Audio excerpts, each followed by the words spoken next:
pag-uusapan ng ating speaker ngayong araw na ito sa ating pagpupulong sa ang presidente ng Youth Ethnic Philippines at ang leader ng mga lumad, kabataang lumad sa Mindanao. Walang iba kundi ang premiadong aktivista Clifford A. Agor. Magandang gabi sa inyong lahat na nandito, sa mga kabataan, mga organizer at iba pang mga tao nandito.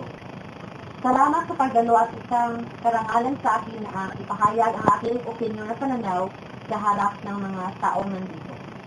Upang mabigyan sila ng isip o ano ba ang tamang pangangalaga o mabigyan ng solusyon ng ating mga lumalalang problema sa ating lipunan. At sana meron kayong makuhang aral at makinig na mabuti. Sa isang bansang masagana sa mga nagtanglikas ng yaman, hindi maaasahan na maging isang magulong kalikasan ang matatanaw ngayon. Dahil sa matinding polusyon at iba pang nakakasira dito. Kung suotin, ang ganitong pangyari ay isang matinding suliranin na hinaharap ng ating mamamayan. Pero ito ay para lang isang bagay na katatapon. At wala man lang isang tingin at tinukol dito. Pangkalahatang layunin ay pamulat bansang binayaan ng magandang yaman kung saan magawa na isang hakbang tungo sa pag-aayos sa kalikasan upang maibalik ang natural na sigla at ganda ng inang kalikasan. Marami na mga bagay ang nangyari sa isang kalikasan na pinagyaman ng mga ninuno sapagkat nawala ng isang bula ang mga pinaghirapan nila na parte ng kanilang buhay.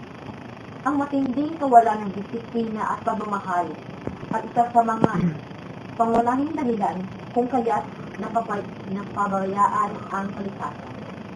Ang gobyerno ay nagsasagawa ng paunang solusyon sa pagkasira ng kalikasan, dulot ang labis na polusyon at konstruksyon ng mga gusali upang malusas ang pagkasira nito. Subalit ang solusyon na ito ay hindi man lang nakakaabot ng isang dekada o kung meron man ay madalian lamang.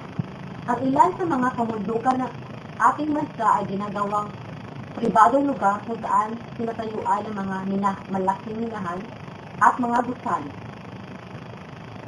At wala man lang kaukulang permit ang mga ito. Samantala ang mga tanyag at respetadong mga likas na yaman na makikita sa ating bansa na nasa pangangalaga ng UNESCO ay unti-unting nasisira katulad ng Banawi Rice Reserve o kabilang sa 7 Wonders of Nature. Ayon sa kagawaran ng kalikasan at likas ng yaman, tumaas ang mga kalikasan na nasisira at bumaba ang kalikasan na maayos ang sitwasyon sa pagpasok ng taong 20,000. Kaya ang mga batas para sa pangangalaga ng ating kalikasan ay mas pinapatibay ng ating gobyerno at ng saligang batas. At ang mga nakasala ay mas binibigyan ng matinding kaparusahan sa kanilang ginawang kasalanan. Ngayon nga, isinasagawa sa Cebu ang APEC Summit 2015 na kinabibilangan ng 21 bansa at kabilang na dito ang bansang Pilipinas. Hinihiling ko sana sa aking sarili na sa lahat ng tao nandito na hindi lamang silang pumusok sa financial statement kundi sa ating unti-unting pagkasira ng kalikasan sa kanyang-kanyang lugar at makagawa ng isang malawakang solusyon kung paano maibsan at mawala ang sakit ng inang kalikasan. Ang pagkasira ng kalikasan ay isang malaking implikasyon ng pagbabago ng mundo.